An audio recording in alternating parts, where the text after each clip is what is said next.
Radio Grand Lac. Plongez dans le grand bain de la vie locale avec Radio Grand Lac sur 92.1. Vous entendez les murmures du lac? Histoire, immobilier, culture, Romain a plein de choses à vous dévoiler. Bonjour à tous, ravi de vous retrouver ce jeudi 3 mars en direct sur Radio Grand Lac. Aujourd'hui pour cette nouvelle édition de notre émission Les Murmures du Lac, où on a le plaisir de recevoir une invitée exceptionnelle. J'ai pas peur du mot, c'est vraiment un plaisir de recevoir aujourd'hui Marianne Prina, Community Manager d'Aix-Riviera. Bonjour Marianne. Bonjour Romain. Vraiment ravi de te compter parmi nous aujourd'hui, pour plein de raisons. Tout d'abord parce que Aix-Riviera est le flambeau de la représentation un petit peu du paysage local, donc c'était important pour nous de faire une émission un petit peu sur ce thème, et plus précisément sur les réseaux sociaux, puisqu'aujourd'hui c'est vraiment une partie importante d'une communication globale pour chaque entreprise, même à titre privé ou professionnel. Donc aujourd'hui on va aborder ce sujet avec toi. Deux parties pour cette émission. On va commencer sur un petit peu que tu nous expliques en quoi consiste le métier de community manager, parce que c'est un terme qu'on commence à avoir l'habitude d'entendre. Ça fait maintenant quelques années qu'on est habitué à ça, et c'est l'occasion aujourd'hui d'en apprendre un petit peu plus. Est-ce que tu peux on va commencer par ça, est-ce que tu peux nous expliquer un petit peu le métier pour nous situer un petit peu cette nouvelle activité? Oui, tout à fait. Alors, le métier de community manager, effectivement, ça fait à peu près une dizaine d'années qu'il existe, mais il a bien évolué avec le temps. Être community manager, c'est en quelque sorte être chargé de créer et de fédérer une communauté d'internautes autour d'un intérêt commun, d'une marque. Pour le coup, pour Aix-Riviera, c'est pour un territoire. Et sa mission, elle consiste à développer et à gérer la présence sur Internet, et plus particulièrement sur des réseaux sociaux. Top. Et effectivement, on peut résumer que c'est ça s'est professionnalisé. On pourrait dire que chacun connaît l'utilité des réseaux, chacun, auto-entrepreneur, artisan, chef d'entreprise, territoire, etc. Il n'y a pas de limite à qui peut les utiliser. Et aujourd'hui, on constate effectivement que ça devient professionnel. Et c'est pour ça que ce statut a été inventé. Ce qui était marrant quand j'ai préparé l'émission, je me disais community manager, comment on pourrait le traduire. C'est finalement développer sa communauté. Ça résume un petit peu aussi cette définition. C'est un métier relativement récent, et justement des questions qu'on peut se poser, c'est comment on arrive à se tourner vers ça, comment on se dit tiens, c'est un domaine qui me plaît, je vais développer un peu le sujet. Comment on s'y prend finalement pour se former aussi sur ça? Alors, il existe des formations aujourd'hui. Il y en a vraiment de nombreuses. Ça va du bac+2 au bac+5, des BTS de communication, des licences, des masters.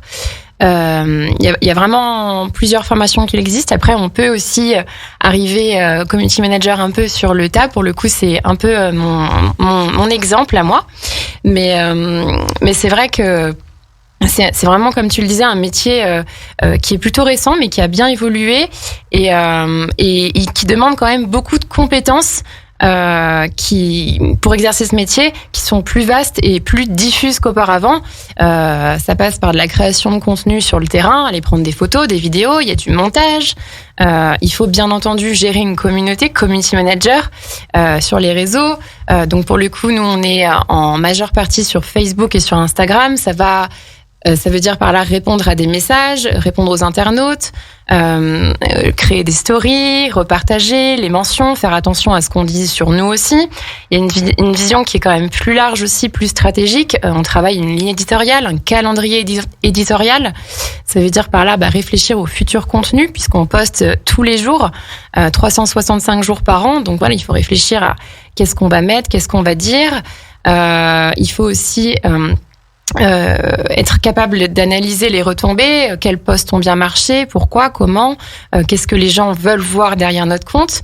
On fait aussi des campagnes publicitaires pour booster certains posts ou pas, des activités. Et puis, il y a aussi tout le côté influenceur qui aujourd'hui est très important dans le métier de community manager. Est-ce que justement sur cette ligne éditoriale, le rôle du community manager, c'est également, j'imagine, de conseiller l'entreprise, l'association qu'elle représente, en disant voilà, quel est votre objectif, qu'est-ce que vous voulez finalement qu'on dise sur vous, qu'on pense sur vous, quel message vous voulez faire passer, est-ce que vous participez activement à ça, est-ce que votre expérience, votre analyse justement va aussi aider à la décision de se dire bah tiens, cette approche-là elle est plus pertinente, etc. Est-ce qu'il y a un vrai échange également? C'est pas simplement de l'exécution de tâches, il y a aussi une partie de réflexion sur le fond du pourquoi du comment. Ouais, bien sûr. Effectivement, l'une des missions principales du community manager, c'est aussi de faire de la veille sur ce qui fonctionne, ce qui fonctionne pas, être en permanence à l'écoute des nouveautés, des nouveaux formats. Ça change tout le temps. Alors effectivement, une entreprise a forcément un message principal à donner, mais justement le community manager est là aussi pour amener sa valeur ajoutée en plus, son côté créatif. Ça fait partie des qualités du community manager, être force de proposition, être curieux, réactif, proposer différentes choses, différents formats. Bien entendu aussi, ça demande d'être passionné forcément par le web, les réseaux sociaux. De les maîtriser et puis moi je pense que le critère numéro 1 c'est vraiment la création, de réfléchir sans cesse à de la nouveauté.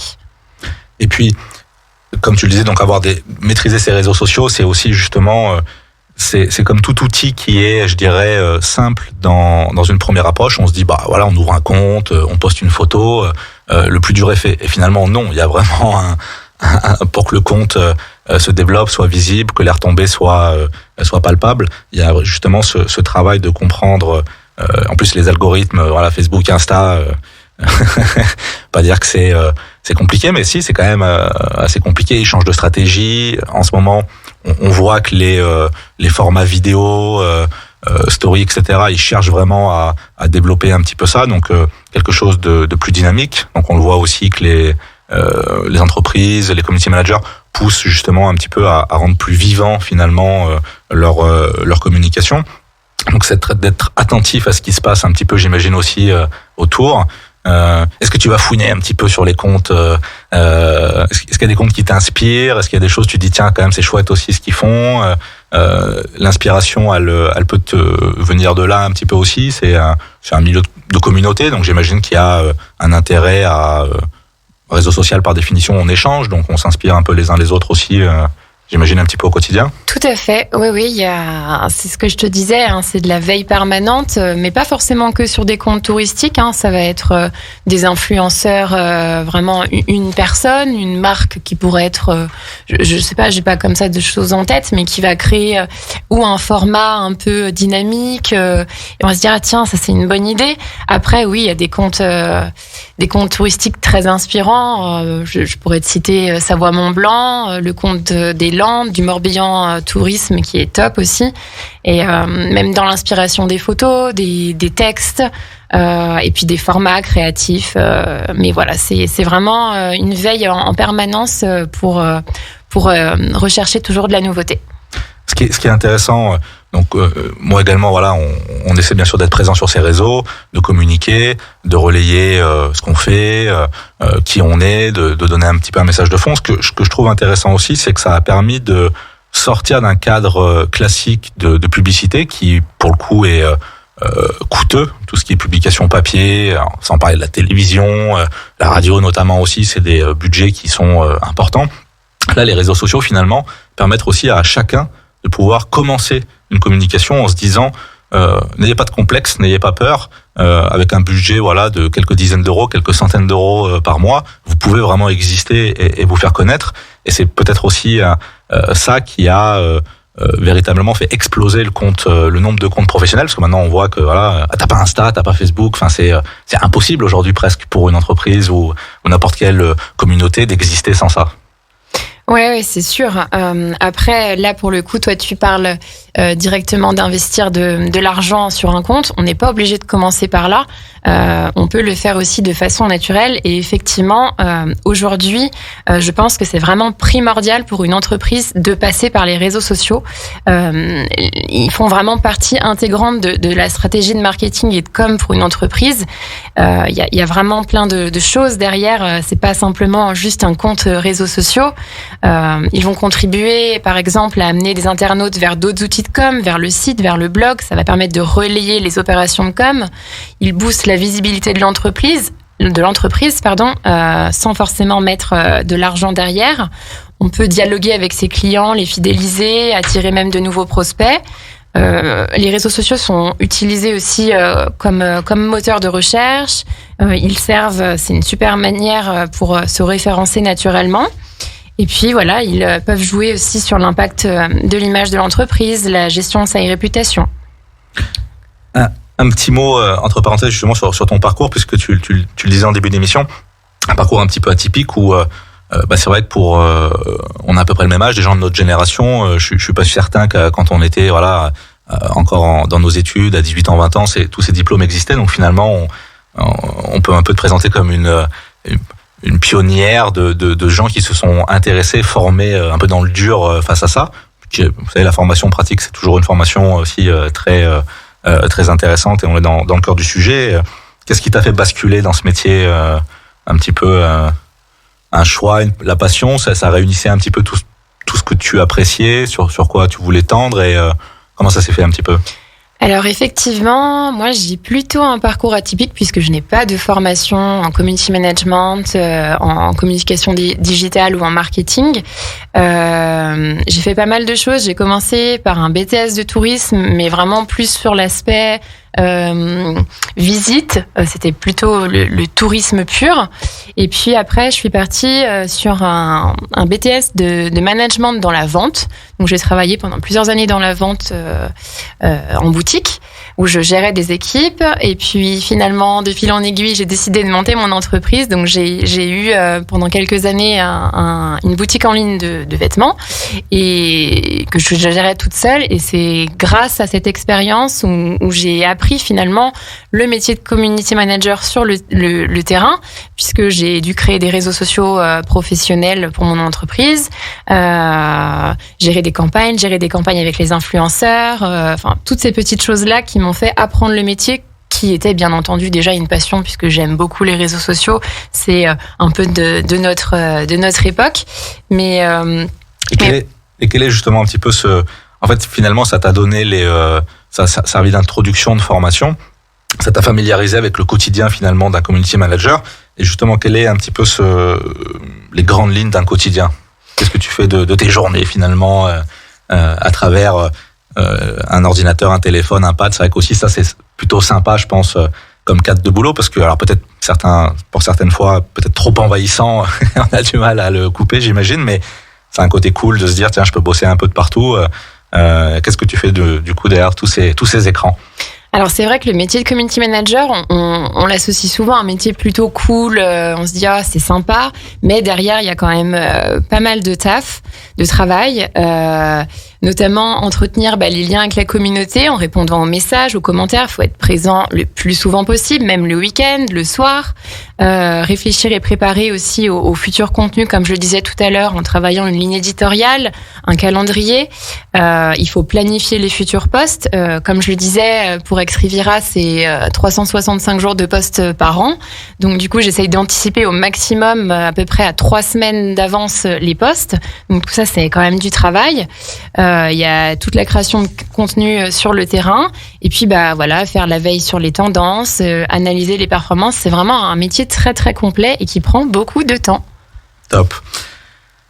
Merci pour cette première partie. Donc voilà, on a une vision claire du métier de community manager. Sur la deuxième partie, après cette petite coupure musicale qui va arriver dans 20 secondes, on va mettre en avant le compte d'Ex Riviera, où là vraiment on aura plein de questions à te poser pour en apprendre un peu plus. À tout de suite. Radio Grand Lac sur 92.1. Vous entendez les murmures du lac? Histoire, immobilier, culture, Romain a plein de choses à vous dévoiler. De retour sur les ondes de Radio Grand Lac pour cette deuxième partie de notre émission Les Murmures du Lac, toujours en compagnie de Marianne Prina, Community Manager pour Ex Riviera. Dans cette deuxième partie, on va aborder plus en détail le compte. Le compte, je sais même pas si c'est le mot, tellement il est un compte massif qu'est le compte d'Aix Riviera pour lequel tu travailles aujourd'hui. C'est vraiment pour moi une chance de t'accueillir parce que c'est, je trouve, un compte fantastique qui met vraiment en valeur Grand Lac, parce qu'effectivement ça s'arrête pas forcément qu'à Aix-les-Bains. Le feed, le mur pour que tout le monde comprenne est top. On sent la qualité, on sent le travail derrière. Voilà, je trouve que c'est vraiment une belle réussite. Est-ce que tu peux du coup nous résumer un petit peu, justement, nous présenter en quoi consiste cette page? C'est quoi Aix Riviera finalement à travers ces réseaux? Ok, alors effectivement, tu as le côté Aix Riviera réseaux sociaux, mais ça s'arrête pas que simplement aux réseaux sociaux. Aix-les-Bains Riviera des Alpes, en fait, c'est une agence. On est plus de 50 collaborateurs au service de l'attractivité du territoire. Donc il y a différents services. Il y a effectivement du marketing, de la communication, un service événementiel, un service séminaire qui organise des séminaires. On a le service partenaire puisqu'il y a énormément de partenaires dans l'agence Aix-les-Bains Riviera des Alpes, il y a la régie technique, le théâtre, etc. Et en fait, nous sommes donc, comme je le disais, au service de l'attractivité du territoire qui se décompose en 2 axes. Le premier, donc, c'est vraiment de créer, de développer la notion de territoire, de lien, c'est-à-dire un territoire qui prône la collaboration et l'entraide entre les différents acteurs. En quelque sorte, ensemble, on est plus fort. Et puis, le deuxième axe, c'est de mettre en place une stratégie d'attractivité pour créer le désir du territoire, que ce soit pour vivre, donc pour des locaux, pour séjourner, pour des touristes ou pour les personnes qui y travaillent. Et notre mission, c'est d'ancrer une nouvelle culture de bien-être par le lien, en cultivant ce qui nous relie plutôt que ce qui nous individualise. Ça veut dire que, voilà, sur le territoire, Aix Riviera, c'est le territoire naturel de bien-être. Ça fait un petit moment qu'on l'entend. Mais pour nous, le bien-être, il se vit grâce et avec les autres, et c'est pas un bien-être individuel. Mais c'est vrai que c'est pour ça que c'est vraiment un compte que je suis avec plaisir comme tant d'autres. On sent vraiment ce côté, c'est positif, c'est dynamique. C'est apolitique. On n'est pas là pour on est dans le cœur du sujet. On est là pour promouvoir un territoire, un style de vie, des activités, donner envie, rendre fiers, je pense, les habitants à une échelle de quelques dizaines de kilomètres, de se dire on a quand même de la chance tous d'habiter ici. Quand il fait pas beau, on se connecte sur le compte, on se dit quand même demain il y a une belle journée. Qu'est-ce qu'on va faire? Où est-ce qu'on va aller? Comment on va profiter de notre territoire? Donc ça, c'est plutôt sympa. Pour ceux qui sont les externes, entre guillemets, effectivement, le but, c'est de dynamiser le commerce global par faire venir du monde, les thermes, le casino, les plages, les restaurants, les commerçants, etc., etc. Il y a vraiment une liste sans fin d'applications. Pour les entreprises, c'est aussi c'est pas mal d'idées. On imagine bien, dans n'importe quelle ville de France, le compte est suivi. Tiens, on ferait bien notre séminaire de fin d'année à Aix Riviera. Ça a l'air chouette. On va passer un bon moment. Donc c'est vraiment ce sentiment, je trouve, qui se dégage de votre communication générale sur cette partie-là. Du moins, c'est vraiment attirant, mais dans le bon sens du terme. Ça triche pas. C'est ce qu'on essaye de faire, oui. Alors, il y a de toute façon, les chiffres ne mentent pas. C'est pour ça que je précisais un compte massif, parce que étant nous-mêmes actifs dans ces réseaux, j'ai une bonne mesure en termes de nombre d'abonnés. Donc tu peux nous donner un petit peu justement les grands chiffres d'Aix Riviera sur les différents réseaux? Oui, effectivement. Alors, j'ai fait un petit point justement pour savoir où on en était, parce que ça augmente chaque jour un peu plus. Donc sur Facebook, on a 85 000 abonnés, Instagram quasiment 22 000. Donc on est en moyenne à plus de 105 000 abonnés au total. Donc effectivement, on a une très belle communauté. Ça fait une dizaine d'années maintenant qu'on est présent sur les réseaux sociaux, et en moyenne, on arrive à peu près à avoir plus de 30% d'abonnés par an en moyenne. Sur l'ensemble des réseaux? Là, je te fais une moyenne sur Facebook et Instagram. Après, on a aussi une présence sur LinkedIn, sur Twitter, sur YouTube, mais c'est pas le même type de contenu qu'on va pousser. Top. C'est vrai que c'est voilà, plus de 100 000 abonnés au total, ça donne une représentation quand même assez importante de l'impact et de ce relais. L'objectif est donc de promouvoir le territoire. Ça se passe comment justement au quotidien pour y arriver? J'imagine que c'est un travail, on en parlait tout à l'heure, assez prenant, passionnant également, j'imagine. Concrètement, quels sont un petit peu les objectifs de votre présence à travers ces réseaux? Parce que ce qui est vraiment, moi, ce qui me séduit finalement dans ce compte, c'est que pour une communauté si grande, vous avez une réactivité, un partage, une écoute qui est vraiment de premier plan. C'est là où on sent que ça rigole pas derrière. Il y a une gestion, il y a des gens investis qui aiment ça. Il y a toujours une bienveillance également qui se dégage de toutes les réponses. Ça participe, j'imagine, bien évidemment, au fait que ça marche et que les gens adhèrent à cette idée, cet état d'esprit. Ouais, tout à fait, c'est exactement ça. L'objectif de notre présence, c'est avant tout de promouvoir le territoire, comme tu le disais, en proposant et en montrant les activités à tester, qu'elles soient nouvelles ou pas. Par exemple, moi j'adore ça, les petits lieux secrets peu connus. Je pense au post qui est sorti hier sur la page Instagram, c'était la grotte Lamartine. Elle n'est pas forcément très connue du côté de Bordeaux. Ça peut être des idées de rando ou de balade, des nouvelles adresses à tester, des nouveaux restos, les actualités aussi de la Riviera des Alpes. On fait aussi pas mal de jeux concours, ça c'est des formats qui fonctionnent bien. Et puis c'est aussi donner envie aux personnes, alors ça peut être des locaux comme des touristes ou des pros, de vivre vraiment des choses profondes chez nous, de vivre des vraies émotions, des moments avec les siens, que ce soit en couple, en famille, avec des amis. Et tout ça, en fait, l'objectif, c'est vraiment d'être présent, comme on le disait tout à l'heure dans la première partie de l'émission, 7 jours sur 7, c'est en permanence de proposer des contenus, de répondre tout le temps, d'être attentif aux messages qu'on reçoit pour donner une réponse la plus claire, la plus rapide possible, et puis la plus juste aussi. Voilà. Cette proximité avec vos abonnés, on peut la un petit peu éventuellement la quantifier. Ça donne quoi un petit peu en termes de grandes lignes de chiffres sur ces interactions? Alors, on a effectivement la possibilité de quantifier, puisqu'il y a énormément de personnes qui nous mentionnent, que ce soit dans des posts, dans des stories. Par exemple, sur Instagram, il y a le petit symbole d'arrobase ex-Riviera, le nom de notre compte qui permet de mentionner. Donc, on reçoit des centaines et des centaines de stories par jour. Et puis, il y a aussi notre fameux hashtag ex-Riviera. On en compte plus de 20 000 mentions par an sur Facebook et Instagram. Donc, c'est vraiment énorme. Et c'est la vraie identité du territoire partagé. Alors nous, on l'utilise bien entendu, mais on se rend compte que les locaux et les touristes ont aussi pris cette habitude d'utiliser le petit hashtag ex-Riviera. Et on a vraiment l'impression de faire partie d'une grande famille, et ça, c'est vraiment super chouette.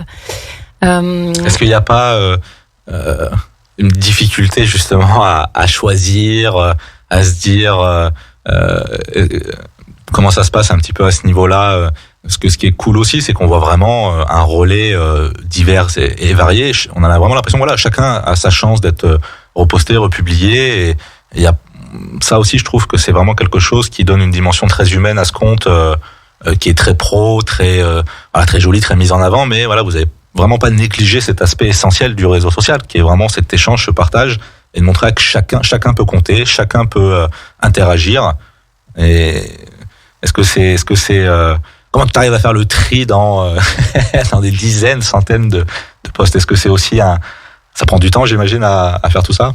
Ouais, tout à fait. Effectivement, comme tu le dis, une centaine de stories par jour, et encore,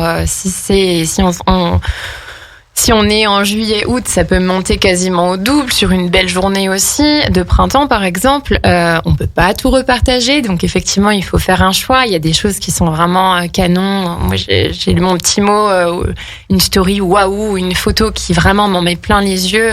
Même à moi qui suis sur le territoire, qui y suis née et qui le connaît par cœur. C'est ce genre de contenu qu'on va pousser. Et c'est vraiment la volonté de notre compte, c'est d'être au plus proche, le plus près de nos abonnés, parce qu'effectivement, on repartage beaucoup, même dans le fil d'actualité. Les photos, c'est énormément de reposts. Dans un terme un petit peu technique, ça s'appelle l'UGC, c'est User Generated Content. C'est le contenu créé par les autres qu'on repartage. Il y a vraiment un engouement autour de ça. Je pense que c'est pour ça aussi qu'on a tellement de mentions, toujours un peu plus, toujours de posts, toujours de hashtags ex-Riviera qui sont un peu plus utilisés chaque mois, chaque an. C'est un petit peu comme si on gagnait quelque chose, parce qu'on se dit, voilà, on est conscient qu'il y a des dizaines et des dizaines de contenus envoyés. On se dit, incroyable, c'est ma photo qui l'a emporté, entre guillemets, cette semaine, ce mois-ci, ce jour-ci. Et je pense que voilà, chaque personne qui a eu cette chance-là se sent fière et s'est dit, voilà, encore une fois, il n'y a pas d'a priori et chacun peut avoir sa chance. Donc voilà, tous nos auditeurs, là, va falloir vous bouger. En ce moment, il fait beau. On attend un maximum de photos, un maximum de stories. Vous aurez peut-être la chance d'être reposté justement. Soyez créatifs aussi, puisque quelque chose de sympa, c'est que le lac, fatalement, on le connaît tous, bien évidemment, mais c'est aussi ça qui est agréable, c'est de se dire, tiens, aujourd'hui, je le regarde tous les jours, ce lac, et cette photo, cette petite vidéo, je l'avais pas vu sous cet angle-là, je l'avais pas vu avec cette météo-là, ce coucher de soleil-là, et finalement, c'est un renouveau perpétuel, et on s'en lasse pas, c'est ça aussi le gros point positif. Oui, tout à fait. Chaque photo a sa chance d'être postée. Donc, effectivement, soyez créatifs. Ça me fait un petit peu de boulot, mais j'adore ça. Et puis voilà, aujourd'hui, je trouvais ça très important puisque ex-Riviera, c'est, on présente plus, mais je trouvais ça vraiment sympa de t'avoir aujourd'hui pour mettre un nom derrière un compte et de dire, voilà, c'est pas un robot derrière. Vous voyez, chers auditeurs, auditrices, c'est Marianne. Donc, soyez sympa avec elle. Maintenant, vous la connaissez et elle se fera un plaisir d'interagir avec vous.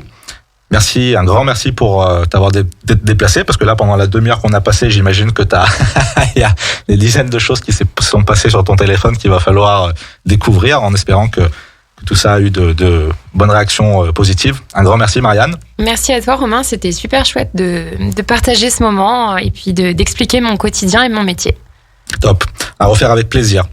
Quant à nous, on se retrouve, j'ai plaisir à annoncer demain à 11h sur les ondes de Radio Grand Lac le quart d'heure savoyard pour sa deuxième émission en partenariat avec le département de la Savoie, où Jean-Pierre, notre animateur chouchou, recevra avec plaisir Florian Maître. On reste à l'écoute de Radio Grand Lac en musique. À très bientôt, bonne journée à tous. À Aix-les-Bains, à Chambéry et bien plus encore, Radio Grand Lac vous accompagne sur le 92.1 FM.